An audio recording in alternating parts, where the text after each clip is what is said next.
Ease is the greatest hindrance to success than hardship.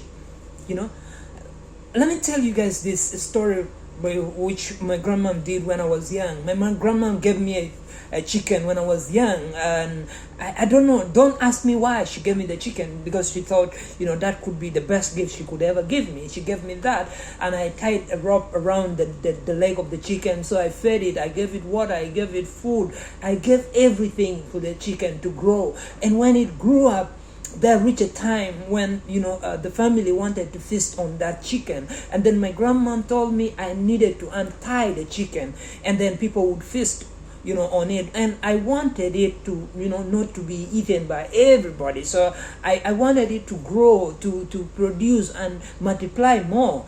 And I had to just untie it and throw it up in the sky so that it would go away, it would fly away, so that it's not eaten up. But of course, this chicken was so accustomed to that, it was just in the mind of not flying or running away, because it thought the rope was always there. Even when I tried to throw it in the air, it couldn't go, it would just come back to the same place. Incidentally, that is what we are as Africans. A lot of times we are not moving. Even when you see the independence of Ghana being the first country in the African continent by the year 1957, but we have been allowed to start walking, to start running, and start flying, hopefully, but we do not find ourselves doing that. In Uganda, we got our independence on the 9th of October in 1962, and so many other African nations did in the same way.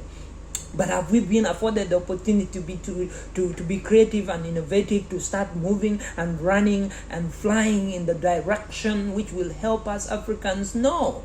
So we have got to do things differently, because we don't want to change, because we are so used to the old way of doing things. We are having this the status bias. We like doing things the way they have been done, and the way things are. That's what we want. We are so habitual. But if we are going to go forward, if we are going to get any better, we should avoid the tendency of like the youth like to think doing things which are easy and convenient are the way to go, but we rather need to do things in the hard way. And if we have dreams without goals, then that is as good as just a dream.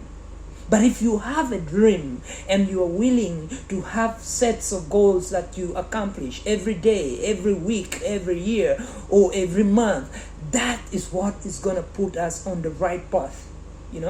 If things were easy, we wouldn't see the likes of Cristiano Ronaldo, Messi, Obama, Barack Obama, the first black, African American president. You wouldn't have heard about Julius Nyerere. You wouldn't have heard about Captain Thomas Sankara, the likes of Nelson Mandela, Madiba, Dr. Martin Luther King. You wouldn't hear about them if things were easy. So things are tough, but it requires persistence, consistency, and that will lead to resilience, and ultimately we'll get the prize. You fall down 7 times, but rise up the 8th time. Ease is the greatest hindrance to success, And if we are going to get to doing amazing things, quite phenomenal stuff, then we have got to think and do things the way they are. Let's take them through the hardship, so that we build in us strong characters that are going to maneuver ways for us, even when things are difficult, even when things have screwed up. But we dare to create that way, to create the path that will lead us in a better direction. So at the beginning of the year, a lot of us, we have this resolution, that we need to have, we need to get more money, we need to get in shape, we need to change our boyfriends, we need to get 1.5 kids, And we think, the people who are in the bodybuilding stuff, those who work in the gym, who have got a nice body, they have, a lot of muscles on them, and we feel and think that it's about just doing it 1-2 months and you are there. And that's why a lot of us will subscribe to different health channels, a lot of stuff like that. We'll go to get the membership for the gym, but incidentally, it doesn't happen within the 2-3 months that we feel we could achieve that. Those people have been on their game. They've worked on it for over 5 years, 4 years, others 10 years to get that body that they have gotten. And so you do not think it's gonna come easy. We've got to do the hard way. And the beginning, always things are hard, but as progressively we try to improve, we will get there. Rome wasn't built in one day, neither was it built in a month or 1 year. But progressively, people were there through consistency to make sure that the things are done in the right way, and they made it to where they are. I love my kid, I really do, guys, but there is no way I can prevent her from going through puberty. A lot of we young people, we think shortcut is the way to go, but no, it's not. We've got to work on ourselves. We've got to model ourselves in the way that we want to get where, we want our lives to go. Doing things which are easy and convenient are not going to further us in the right direction. Incidentally, even the old guys who are in leadership and holding fancy titles, they think, doing things that way can help us. And that's why a lot of things have been screwed up nowadays, And instead of asking the right sets of questions, they are not even asking the right sets of questions so that we get the right solutions to the challenges that the world is going through. The world is facing a lot of, unfair things, but if it's going to get better, then it will require all of us, the younger generations, to do things differently, to see us rising in that right direction, to do things and live the old way of doing things.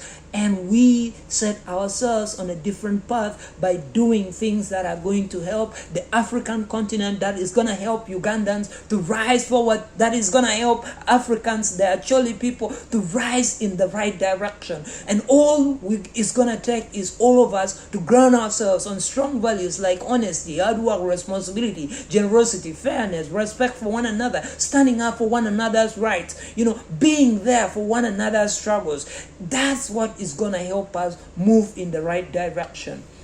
If we are willing to do something about putting an end to greed, corruption, impunity, then we must do it together. No one does big things by themselves. We've got to do it as a community. That's what is going to help us move in the right direction. For our democracy, for our society to work, it needs all of us to do things in honest and sincerity, in love and compassion. That's what is going to help us move in the right direction. Think about it this way. You do not need to be motivated to cause a revolution. You do not need to be motivated to cause and do things that the world will remember you for. Like the like of Nelson Mandela for 27 years in prison, the Dr. Martin Luther King, I Have a Dream. You do not need to be motivated to do things that will leave a legacy behind us. We all have something that God has given unto us for us to do something, And then, the Bible speaks about, the righteous man shall fall down 7 times, but he rises up again and again and again. You will run and not get tired. You will walk and not get weary. You will fly like birds in the sky. You are an eagle, and you will fly above altitude that no feathers, no chicken and the birds will fly at. So rise up, guys. Let's build a community. Let's work together, and we see us there. It needs us to have a bit of faith. It needs us to decolonize our minds, Africans. We have got to do it. We must do it, and we will do it by ourselves, for ourselves.